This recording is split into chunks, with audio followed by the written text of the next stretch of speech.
So hello guys, this is Ankush Ranjan. Guys, मैं आप लोगों को आज बताने वाला हूँ कि how you will get 90% plus marks in your class 10 board exams. अब आप लोग सोचोगे कि मैं ये क्यों बता रहा हूँ। गाइज, मैं खुद अपने बोर्ड एग्ज़ाम में 10 CGPA that is equal to 100% मैं खुद अचीव किया हुआ हूँ। मैं इसलिए नहीं बता रहा हूँ कि मैं अचीव नहीं किया हुआ हूँ, इसलिए आप लोगों को बता रहा हूँ।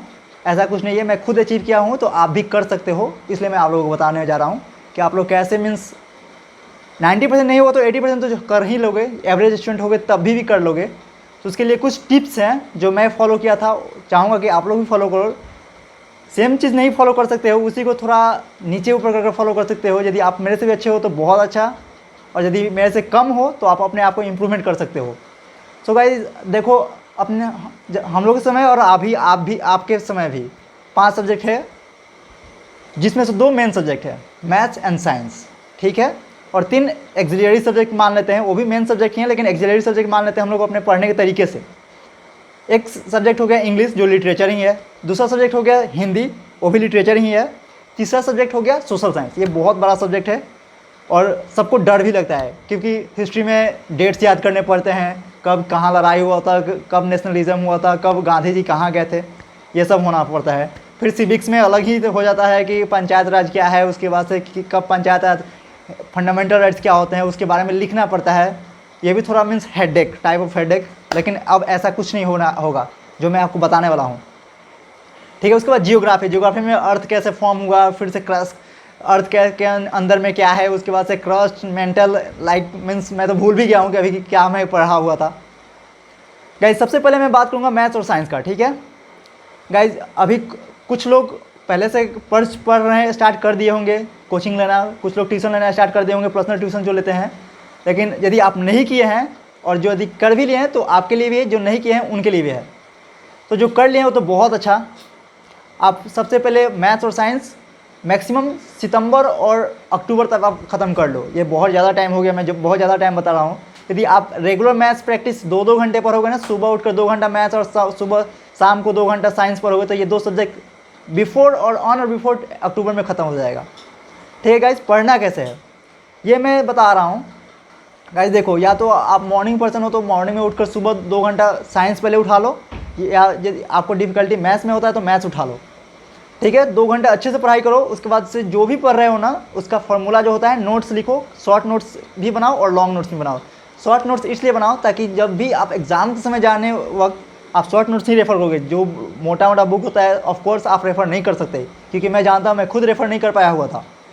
उसके बाद गाइज साइंस में NCERT बुक बेस्ट बुक्स है। मैं अगले वीडियो में आपको बता दूंगा कौन सा बेस्ट बुक है जो मैंने रेफ़र किया हुआ था, मेरा दोस्त लोग रेफ़र किया हुआ था, और भी बहुत सारे दोस्त हैं जो मीन्स मेरे से भी अच्छे मार्क्स लाए हुए थे, वो रेफ़र किए हुए थे। कमिंग टू साइज NCERT, अभी तक तो मैं NCERT की बात करूँगा क्योंकि ऑलमोस्ट जो वीडियो देखेंगे वो सभी CBSE बोर्ड के होंगे, और जो अदर बोर्ड्स के हैं वो भी NCERT का बुक फॉलो कर सकते हैं क्योंकि सिलेबस अब ऑलमोस्ट सबका सेम ही होता है, ठीक है गाइज। तो CBSE में NCERT का बुक आता है, ठीक है गाइज। तो NCERT line by line, make your own notes line by line. आप अच्छे से लाइन बाय लाइन पढ़ोगे तो मुझे लगता ही नहीं है कि आप 90 प्लस मार्क्स नहीं ला सकते हो। आजकल तो 80 मार्क्स का ही होता है, और 20 मार्क्स तो आपके स्कूल से यदि आपके टीचर अच्छे से आप व्यवहार करते हैं तो वो 20 मार्क्स से 19 मार्क्स मिल जाएगा, और out of 80 you can easily get 75 marks. Then guys मैं बात करूँगा मैथ्स का। मैथ्स में आप 2 बुक्स या 3 बुक्स फॉलो कर सकते हो। सबसे अच्छा बुक्स मुझे लगा था वो था RS अग्रवाल का, ठीक है, आप वो फॉलो कर सकते हो। सेकेंड बुक RD शर्मा का। और ये दोनों आपको नहीं करना है तो best and almost best book ever NCERT, जो मीन्स एक केक की तरह होता है, बहुत अच्छे से हर चीज़ एक्सप्लेन किया होता है, बहुत बारीकी से हर चीज़ एक्सप्लेन किया होता है। गाइज ये तो मैथ्स के लिए बता दिया। अब अगले में बता दूंगा कि टाइम टेबल आपको कैसे फॉलो करना है। अगले वीडियो में मैं आपके लिए बहुत जल्द लेकर आऊँगा, आपका रिस्पॉन्सिबिलिटी इस वीडियो पे अच्छा हुआ तो। और गाइज कमिंग टू हिंदी आपको कैसे पढ़ना है गाइज। तो हिंदी मैं क्या करता था, एक्चुअली मुझे नहीं करना चाहिए था, लेकिन मैं क्या करता कि एग्ज़ाम के 2-3 दिन पहले जो होता था ना, वो मैं हिंदी का मीन्स कहानी होता था, वो कहानी पढ़ लेता था, और जो गाइड होता है ना, गाइड से उसका क्वेश्चन आंसर का एक बार रीडिंग कर लेता। तो हिंदी क्या होता है कि हम लोग हिंदी रीजन से हैं, मीन्स बिहार से मैं बिलोंग करता हूँ, तो हिंदी मुझे ऑफकोर्स मैं बच्चे से सीखते आ रहा हूँ तो हिंदी सुनकर एक कहानी जैसा लग जाता है। Coming to grammar portion, Hindi का जो ग्रामर पोर्सन होता है थोड़ा ट्रिकी होता है, जो सीखना पड़ता है। तो आप एवरीडे यदि क्लास जाते हो तो अब तो सीख ही जाओगे, यदि क्लास नहीं भी जाते होगे तो इन ए वीक एक बार ग्रामर आप रेफर कर सकते हो। लाइक संज्ञा क्या होता है, सर्वनाम किसे कहते हैं, उसके बाद से कारक, मीन्स मैं तो भूल ही गया हूँ अभी क्योंकि मैं ऑलरेडी कंप्यूटर साइंस का बैकग्राउंड लिया हूँ। उसके बाद coming to English guys, English तो those who are studying from CBSE boards they are very good in English.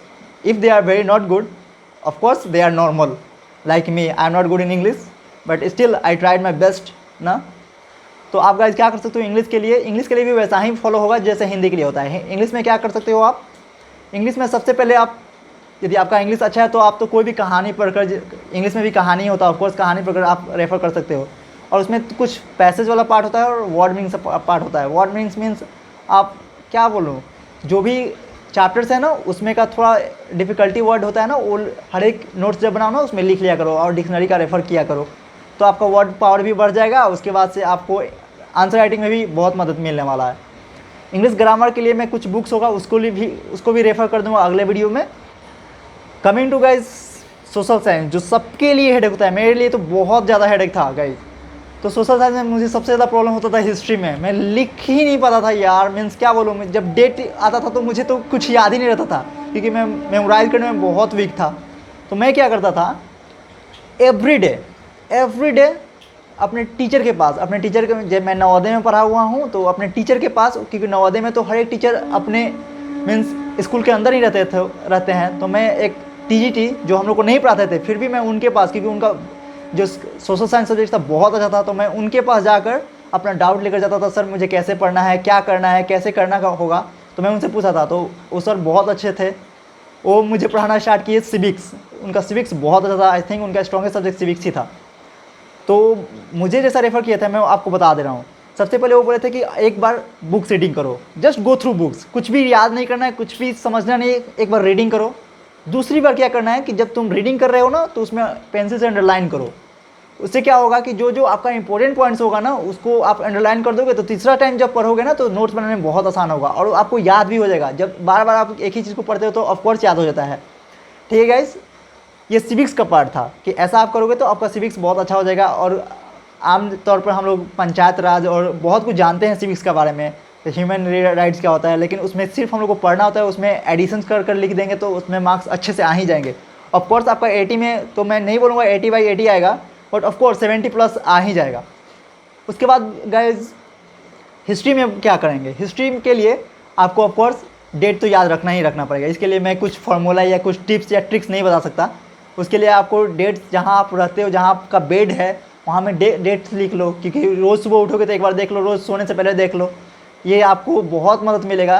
क्योंकि एक ही चीज़ को जब आप बार बार देखोगे ना तो मीन्स क्या बोलो, आपके मन में बैठ जाता है। ठीक है, और एग्ज़ाम के समय बहुत आसानी से लिख सकते हो। हिस्ट्री में भी अगेन आपको बहुत पढ़ना पड़ेगा। क्यों? क्योंकि उसमें भी लॉन्ग आंसर राइटिंग होता है, short answer writing. Short answer तो मीन्स कुछ ही वर्ड का 3-4 लाइन का होता है, लेकिन लॉन्ग आंसर के लिए आपको रीड करना ही करना पड़ेगा। और NCERT द बेस्ट बुक है, आप रेफ़र नहीं कर सकते। रेफरेंस बुक रेफ़र करोगे तो ऐसा लगेगा कि मीन्स बहुत कुछ ज़्यादा पढ़ रहे हो। ठीक है guys, coming to geography, geography में तो बहुत इंटरेस्टेड है कि geography is like science. I think geography and science is some relations, I don't know about much, but of course I think geography तो मुझे बहुत अच्छा लगता था, क्योंकि अर्थ के बारे में पढ़ना है, पहाड़ कहाँ से स्टार्ट होता है, फिर पहाड़ के अंदर क्या क्या होता है, क्रस्ट क्या होता है, बहुत कुछ पढ़ना रहता है गाइज। इसके लिए आपको मीन्स इसमें भी आपको रीडिंग करना ही होगा, उसके बाद से नोट्स अच्छे से बनाना होगा गाइज, क्योंकि इसमें और थोड़ा इसमें फिगर्स ग्राफ होता है ना, उसको ग्राफ को भी करना पड़ेगा। उसके बाद मैप्स बहुत इंपॉर्टेंट है। एक या आई थिंक मेरे समय में 5 मार्क्स का मैप आता था, या अभी पता नहीं कितने मार्क्स आता है, मैं आपको वो भी डिटेल्स में बता दिया करूँगा अगले वीडियोज़ में। तो गाइज मैप्स आपको याद रखना पड़ता है कि काराकोरम कहाँ है, फिर K2 कहाँ है, कौन सा स्टेट्स में काराकोरम है, फिर से माउंट एवरेस्ट का हाइट कितना है, माउंट एवरेस्ट इंडिया का और नेपाल का बॉर्डर में कहाँ है। सो गाइज यदि आपको वीडियो अच्छा लगा, इन्फॉर्मेटिव लगा होगा तो please like, subscribe and hit करो, मुझे सपोर्ट करो। Thank you guys, thank you for everyone.